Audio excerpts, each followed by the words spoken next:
राम राम सभी को। मैं पढ़ रही हूँ ओशो को, और ओशो की एक बहुत सुंदर किताब और इसकी कुछ लाइनें कि हमारे देखने का दृष्टिकोण कैसा होता है, हर किसी का अलग होता है।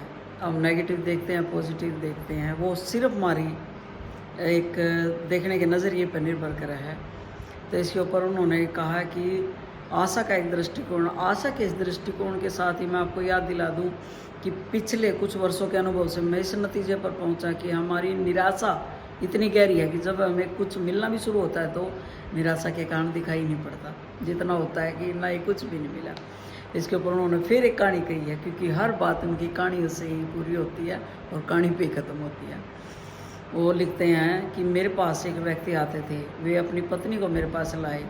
उन पहले दिन जब वे आए थे तो मुझे कहा कि मेरी पत्नी को नींद नहीं आती, बिल्कुल नींद नहीं आती बिना दवा के, और दवा से भी 3-4 घंटे से ज़्यादा नींद आती नहीं। तो मेरी पत्नी डरी रहती है, अनजाने भय से परेशान रहती है। वो घर से बाहर निकलती है तो डरती है, घर के भीतर होती है तो डरती है कि मकान ना गिर जाए, अगर पास में कोई ना हो तो घबराती है अकेले में, कहीं मृत्यु ना हो जाए, तो इसलिए हर टाइम उसको कोई ना कोई पास में चाहिए।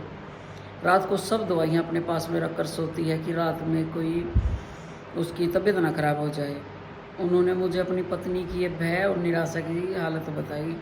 मैंने उनको कहा कि ये ध्यान का एक छोटा सा प्रयोग शुरू करिए, लाभ होगा।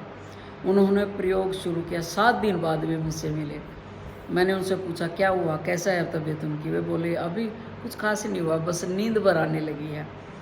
उन्होंने मुझसे कहा अभी कुछ खास भर नहीं हुआ, बस नींद भर आने लगी है। 7 दिन बाद फिर वे मुझसे मिले। मैंने उनसे पूछा क्या हुआ, बोले कुछ खास नहीं, बस थोड़ा सा डर, अब कम डर रही है, वो डरती नहीं। वे 7 दिन बाद फिर मुझसे मिले। मैंने फिर उनसे पूछा कि अब क्या हुआ, कुछ हुआ।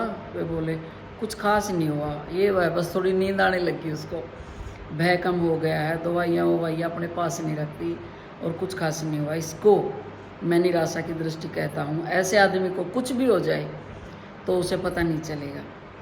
यह दृष्टि तो बुनियाद से ही गलत है। इसका मतलब है इस आदमी को कुछ हो नहीं सकता, अगर हो भी जाए तो भी उसको कुछ पता नहीं चलेगा कि कुछ हुआ है, और बहुत कुछ हो सकता है तो वो जो कि रुक जाएगा।